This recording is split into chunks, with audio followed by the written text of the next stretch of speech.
এই ছেলেটা বাইক নিয়ে যাচ্ছিল, তখনই তার বাইকের সামনে একটা অসহায় ছেলে এসে দাঁড়ালো। তখনই তাকে দেখে ভয় পাইলো আর বললো আমার ভুল হয়েছে। এইটা বলে সে চলে যাচ্ছিল। বাইকওয়ালা ছেলেটা অবাক দৃষ্টিতে তার দিকে তাকিয়ে আছে। তখনই অসহায় ছেলেটা সবার কাছে খাবার চাইতেছে, কেউ তাকে খাবার দিতেছিল না। তখনই দুইটা বন্ধু গল্প করতে আসছিল। তখনই তার কাছে বললো, ভাই আমি 2 দিন ধরে কিছু খাই না, আমাকে কিছু টাকা দেন। আরে আগল পাগল সামনে থেকে সর, এটা বলে তাকে ধাক্কা দিয়ে দিল। তখনই সে বাইকওয়ালা ছেলেটা আসলো আর তার দিকে অবাক দৃষ্টিতে তাকাইলো এবং তার হাত ধরে তাকে নিয়ে যাইতেছে রেস্টুরেন্টে। কারণ ওই রেস্টুরেন্টের মালিক এই ছেলেটা নিজেই তাকে রেস্টুরেন্টের মধ্যে নিয়ে আসলো এবং বললো, ভাই তুমি এই টেবিলে বসো। তখনই তাকে টেবিলে বসিয়ে সে সোজা রান্নাঘরের দিকে যাইতেছে। এইদিকে তার হোটেলের কর্মচারী বসে আছে এবং বললো, স্যার আপনি কোথায় যাচ্ছেন, আপনি বসেন, কি চান আমি দিতেছি। তখন তার কথা না শুনে সে নিজেই তার রেস্টুরেন্টের রান্নাঘরে ঢুকলো এবং সে একটা কড়াই নিল এবং সে নিজেই চুলার আগুন ধরিয়ে দিল।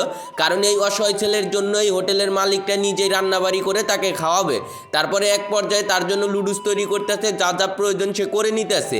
এদিকে অসহায় ছেলেটা অবাক দৃষ্টিতে তাকিয়ে আছে, কিছু বুঝতেছে না। তখনই হোটেলের মালিক নিজেই খাবার তৈরি করলো এবং এক পর্যায়ে খাবারটা তৈরি হয়ে গেল। তারপর সে নিজে হাতে এই খাবারগুলা নিয়ে সেই অসহায় ছেলের দিকে যাইতেছে।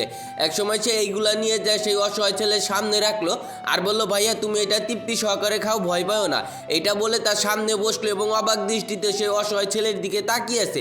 এইদিকে ক্ষুধার্ত ছেলেটা খাইতেছে। তখনই ভাই কল্পনা দেখলো, আমিও একসময় এতিম এবং অসহায় ছিলাম, মানুষের কাছে খাবার চেয়েছিলাম, মানুষ আমাকে পাগল এবং বিভিন্ন কিছু বলে ধাক্কা দিয়ে ফালাই দিয়েছিল। এটা বলে সে কল্পনা দেখছে আর অবাক দৃষ্টিতে তাকিয়ে আছে। সত্যি বলতে সুবিধা বঞ্চিত মানুষগুলোকে আমরা অনেক সময় অপমান করি, অবহেলা করি এবং তাদের তুচ্ছ করি, কিন্তু তারা মানুষ এইটা মনে করি না। ভিডিওটা ভালো লাগলে অবশ্যই শেয়ার করে দিবেন।